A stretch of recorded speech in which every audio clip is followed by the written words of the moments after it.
Ding dong, the feeling song. Sing it out loud and it can't be wrong. So I just wanted to talk today about Feeling Fridays and why we're here. I'm Karen White Porter, and this is my husband, Dr. Jim Porter, and we are working together to explore how young children experience feelings, express their feelings, and use nonviolent communication to communicate their feelings and resolve their problems and conflicts and build more resilient children. So this series of books is different than a lot of the other feeling books I've written or I've seen on the market.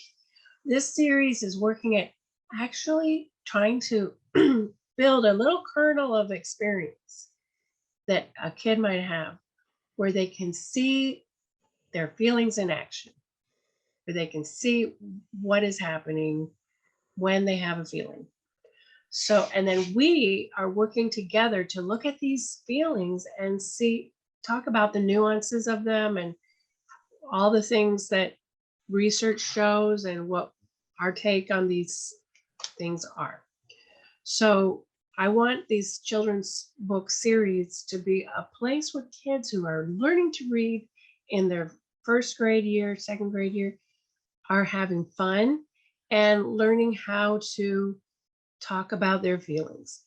And today we're going to talk about the blues, which is a very complex feeling because it's long-term and, like depression is.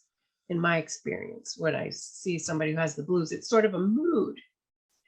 And I cobbled together a few thumbnail sketches of what I want this to look like. And I'd like to see what you think. Okay, you ready, Jim? Yep. Okay, so here we go. I am going to pull up the PowerPoint that I made today that talks about the blues. And one thing before we start, I want to tell you about how, I've written that book, A Multitude Christmas. And that is important for, shows a little girl who feels blues, and it's not something that just happens overnight. It's something that it's not a quick thing like anger. I think can you tell me what your experience of people who feel blues is all about before I pull this up? Well, I can imagine people having long-term brooding anger, kind of walking around seething a little bit, yeah. And like all of this isn't, and not everything I say is going to be based on some scientific articles I've written. It's also, our experience with people. And I've definitely seen anger be a part of depression. There was an old commercial from a place that used to be a mental health place in Clearwater, Pinellas County, Florida, and they used to say depression is not the blues. And I think what they were trying to say is that you can have pretty good blues and not necessarily be diagnosable with major depressive disorder or with a major depressive episode, because since all of this is so mysterious in some ways and a little bit blobby and nebulous, the diagnostic manual will have like a list of criteria that you use to decide if you're going to give it that particular name. But yeah, the blues are, I think one thing you said is, I don't know if you've implied this in the book, though, you imply that we don't judge the blues because they don't seem right for the situation, like in your book. I think we don't say, hey, it's Christmas, you should be happy, Yeah. That's an important thing to remember. Like, that's a big lesson on emotions in general. They're not wrong, like you said. Right. Yeah, they exist. Not right or wrong, they just are. They just are. Yeah. That's really important. So there is a different So that's a form of acceptance and recognition. Well, we're going to get to that in this little Okay, vignette okay. that I have for you. I just finally pulled it up properly. And also I want to ask you as we're going, what is it that triggers the blues? You know, and here's the story. It's very short. When I feel blue when, and then they're waving to someone in a car. I know that feeling. Look at them go. I think I know what's going on here. Yes. Look at them go. Like they're just going. They're going and you They're can't not go. stopping. They They all went away. I feel bad. I feel blue when I feel blue when my friends go away. yeah. Yeah. Oh my gosh, that has that, you know, the modern thing, fear of missing out, FOMO. Yeah. But anyway, I actually felt the feeling when I saw everybody in your thing driving away, you know. Right away. Yeah, like that induces a feeling in me. So, or I respond with an emotion. Yeah, being left behind, watching everybody else doing something without you, you know. Yeah. So now where did Deb come from? Well, that's the beginning of that should be at the beginning. Deb said, I will go now. Ben said, I will go now. Ada said, I will go now. Cal said, I feel sad. Cal cannot go. Cal said, I feel sad and blue. Okay. There are a lot of situations implied by those. Like, is it because Cal's not allowed to go or because they just didn't invite him or what's the...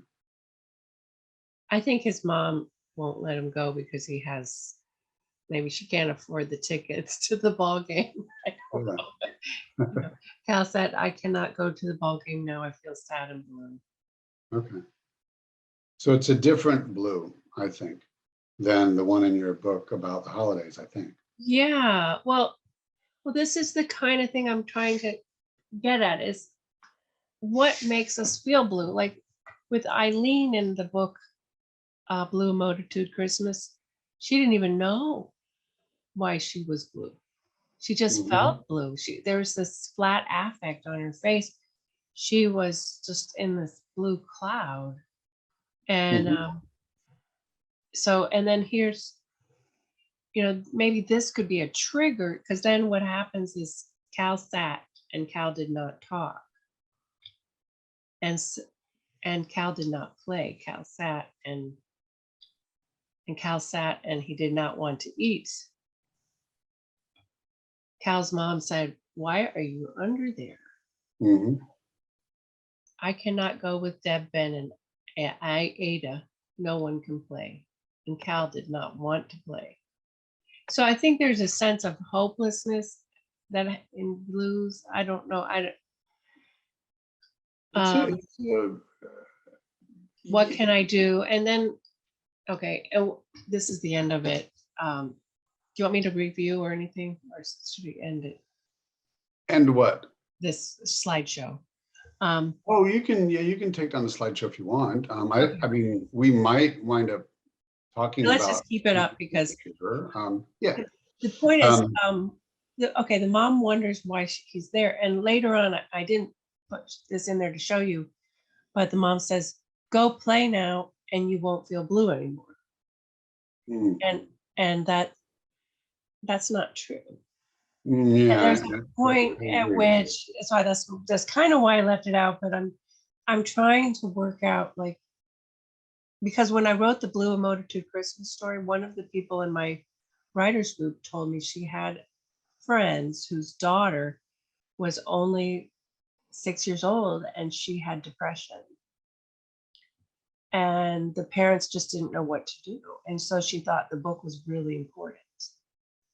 So I do think the blues is something more than just being left out. And so should I add more things to make him feel blue, or? I think there's a lot there. So you're talking about what the blues is. And it's funny because the blues are plural. So we can say what the blues are. Because as like what we said before, like in this book and the other book, the blues may be different. The other thing is, I think you're talking about the stimuli or the triggers of blues. That one thing about emotional intelligence is we do try to teach kids, not emotional intelligence, yeah, that and emotional expressiveness is to teach people words, to give others a bigger, better, picture of what's inside us. You So, just gave me an idea. oh, good. Hey. I think what I should do is he shouldn't be saying I feel sad and blue yet, because he should have these feelings pent up. Because I think that's part of what happens is the blues are pent up emotions, bottled emotions that kind of linger. So he shouldn't say that he feels blue until after he didn't talk, didn't play, and he didn't eat. Okay. Yeah. Does that seem like a better story? Does that seem like a better story arc? Because what you just said was that we're looking at what triggers blues and what else, what blues are and defining them. And as you were talking, I realized Cal himself doesn't, the problem with blues, I think, is that we bottle up our emotions, and that because we might be at the beginning of the story, really, when everybody said, I'm going by, maybe he felt lonely. But every time one of his friends said goodbye, he didn't. Yeah, so that actually makes a lot of sense to me. So we may bottle them up. We may not be doing it consciously and intentionally on purpose. We may be stuffing them down on purpose. So I will say, one thing that I want to concede is that sometimes there's a lot of genetic or neurological or very strong biological like stuff. You know what I mean? Like when people talk about genetic explanations, it could be that some people are really, really, really predisposed to be getting into depression states a lot more than others, Regardless of that, or maybe on top of that, there is the powerful and equivalent effect of our life experiences starting from inside the womb and carrying on in our life lessons we think we've learned, and a whole bunch of really complex habits that we learn, not just like how to swing a bat or how to juggle or what other things you think of as habit, but these internal emotional habits we develop. And so this process of stuffing emotions or blocking emotions is a thing that can be happening all the time inside us, depending on certain situations, even when we don't know we're doing it. So I very much sort of rhyme with what you're saying, and that I believe the way through to the blues or out of the blues is sort of through the blues or through emotions.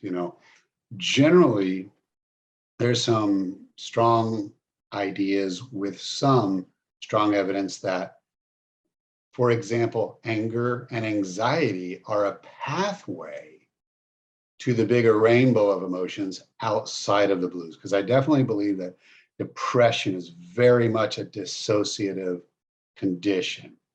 It's Really? strong. I believe it's strongly mediated by our dissociative neurology. For all the people out there that don't know what dissociation is, can you explain that? Dissociation is another word for shut down, for, how we talk about the fight or flight response, and now we talk about the fight, flight, and freeze response. So dissociation to me is in the freeze, flop, fall down, faint response, this bringing ourselves to less and less awareness. And it's powerful, like people who've had real powerful types of trauma in their youth, or even in their, older years. But in our youth particularly, can learn to recede into a dark world where they can't feel pain because they can't feel anything. People describe, yeah. Do you So, think that's part of the process that, the mechanics of feeling the blues? Like maybe, yeah, I think that sometimes any emotion can be so scary because some people have had experiences that have taught them consciously and unconsciously that life is very, very not much worth taking chances in. And so our exuberant feeling of like hunting and gathering, our exuberant drive to go out and meet people starts to feel very scary. And sometimes instead of being in the scared world all the times, we learn to go into a world that's just less painful, and so it's kind of a numbing.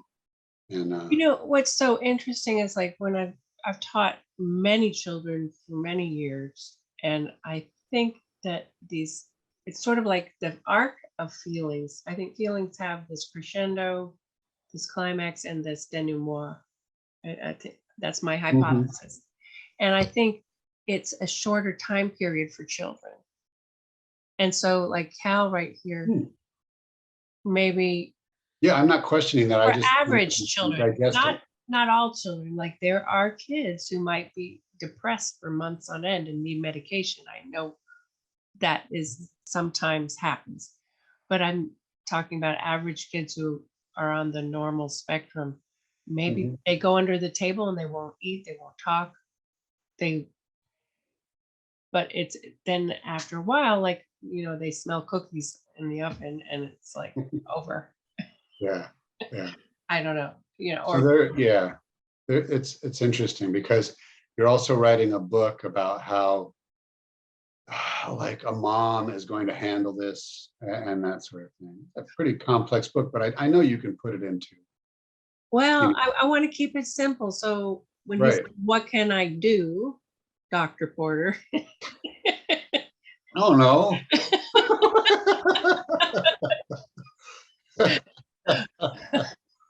What are we supposed to tell this mom and this kid what they can do?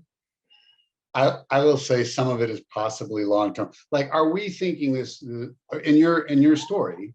Are you going to want, either by implication, just outright stating it, to think that the child has some kind of long term depression problem, or is it no? It's a really really rough set of moments they had No, when. that this book is not that complex. So I just maybe Okay, a okay, good. laundry list of 5 things they can do.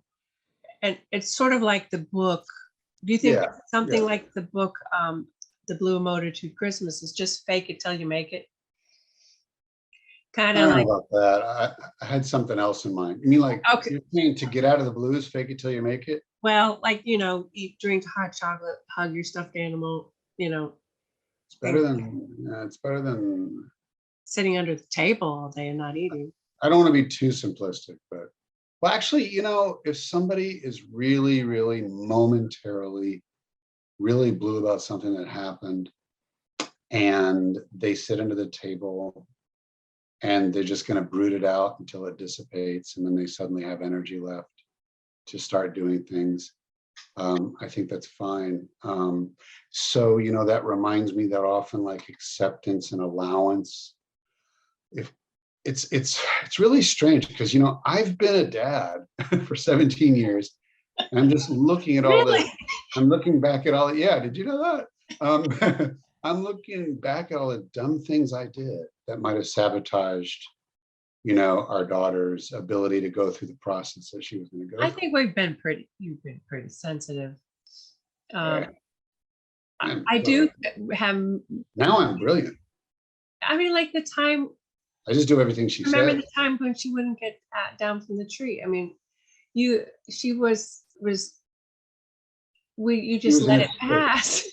She was in a state, a very, and when I say in an emotional state, what I mean is we get in these states where I would say like our unconscious or autonomic system predominates. And we're not exactly in the conscious decision-making choice as much as we are in the throes of all those drives and emotions and all that stuff. And that's a respectable place to be. And what happens, I think, is those things sort of start to dissipate on their own, you know. Yeah. You know? You know what? The one I remember the most, and we're not using any names, but you were at this summer camp or something or other, and some kid, they wanted to put him in some kind of program and make him get all this therapy and stuff. And you said, get up. I said, get up. Or you said, yeah, you said, just get, or you just sat there and waited until the kid had cried and cried and cried.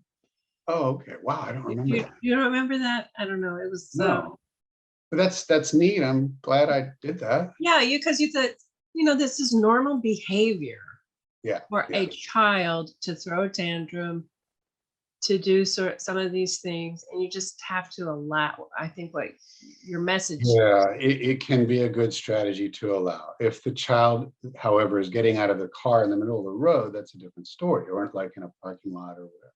Yeah.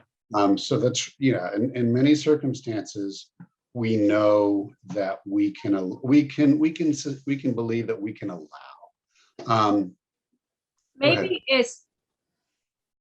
Maybe we could say something at the end, like, it's okay to sit with your feelings. Mhm.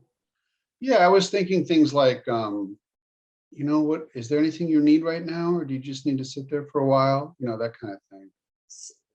Not to be unengaged. Yeah. But to be thinking that they're the only teacher there is about what's going on for them, which I think is very hard for us parents. If a kid is outside and their friends just drive off without them and they're waving down the road, and that they're going off to happy fun land and they're not taking you. And then you walk into the house. This is a stark example because in my story here, they walk in and the mom says, hey, listen, remember you didn't do the dishes. They're just going to feel worse. The mom has no idea. She didn't do this on purpose. She just was doing the right thing, or the dad. And the kid is going to sit under the table. And a lot of us parents are tempted to then just think the kid is being rude and disobedient, and we need to fix this behavior. But we're going to get a lot more mileage much sooner if we pause and start to assume that this kid is doing this for what is going on inside. Those dishes are going to get done a lot sooner if I let this kid do their dang process, because they're not doing everything on purpose right now. They're certainly not feeling their emotion on purpose. And those emotions are also behavioral drives. So they wind up to some degree dictating our behavior until we get to calm down. So the time when a wonderful child we knew was in a tree, I just figured that if I kept saying, get down out of that tree, that wasn't going to do any good. So I thought if I sat there, after a while, when you're in a tree, eventually you're going to go, hey, I don't want to be in this tree anymore. But the internal picture has to get less muddy and more clear for us to be able to do that. That includes us grown-ups. Yeah. So anyway, that's a long explanation, and I don't know if it's relevant. No, it's just exactly, everything you just said, I think I want to save and put in the parent note to the parents, because feelings aren't right or wrong. They just are, and they come and they go. And you need to, if you're going to cope and be a resilient person, you need to learn how to accept your feelings. Because the moment you try to fight with your feelings, you're going to lose. That's right. It's exactly like trying to fight with the weather. Yeah. All you've done is expend a whole bunch of energy that you didn't need to expend. Yeah. Ding dong, the feeling song. Sing it out loud and it can't be wrong.